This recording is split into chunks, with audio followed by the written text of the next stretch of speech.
Hi hello నమస్తే welcome to our YouTube channel. ఈరోజు కొబ్బరి లడ్డు ఎలా చేయాలో చూద్దామండి. ముందుగా ఒక 2 కొబ్బరి చిప్పల్ని తీసుకొని కొంచెం డ్రై అవ్వనివ్వాలండి. అయిన తర్వాత కొంచెం మిక్సీ జార్లో ఇలా వేసుకొని కొంచెం ఫైన్ పేస్ట్ కాకుండా ఇలా బరకగా పేస్ట్ చేసి పెట్టుకోవాలి. మీకు వీలైతే తురుముకున్నా మంచిగా వస్తుందండి. తర్వాత ఒక కళాయిలో ఒక 2 టేబుల్ స్పూన్స్ నెయ్యి వేసుకొని తురిమిన కొబ్బరిని ఆ కళాయిలో వేసి ఫ్రై చేసుకోవాలండి. ఎలాగో శ్రావణ మాసం వస్తుంది కాబట్టి మనం కొబ్బరికాయలు కొడుతూనే ఉంటాము. అలా వేస్ట్ చేయకుండా ఇలా కొబ్బరి లడ్డు చేసుకుంటే పిల్లలైనా పెద్దలైనా మంచిగా తినొచ్చండి. ఇది చాలా హెల్దీ కూడా కొబ్బరి లడ్డు.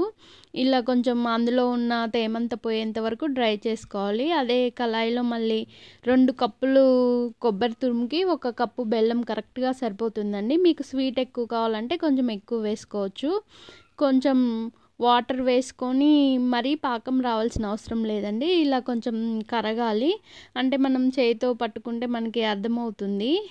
తెలియని వాళ్ళైతే కొంచెం చేతికి కొంచెం అతుక్కున్నట్టు ఉంటే అలా పాకం వచ్చినట్టే అండి. ఇందాక మనం డ్రై చేసాం కదా ఆ కొబ్బరి పొడిని ఈ పాకం వచ్చిన తర్వాత దాంట్లో వేసి మంచిగా కలుపుతూ ఉండాలండి. ఇదంతా సిమ్లోనే ఉండాలి, లేకపోతే బెల్లం అంతా మాడిపోతుంది, టేస్ట్ అంతా మారిపోతుంది.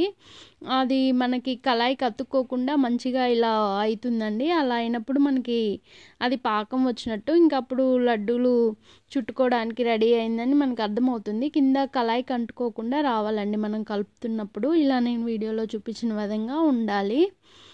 మనం కలుపుతూ ఉంటేనే అర్థమైపోతుంది. ఇలా కొంచెం గోరువెచ్చగా ఉన్నప్పుడే లడ్డూలు చుట్టుకోవాలండి. మంచిగా కొంచెం చేతికి నెయ్యి రాసుకొని లడ్డూలు చుట్టుకుంటే మంచిగా వస్తుందండి. అంతే అండి, కొబ్బరి లడ్డూలు రెడీ. ఈ వీడియో నచ్చినట్టయితే please like, share and subscribe my channel. Thank you for watching.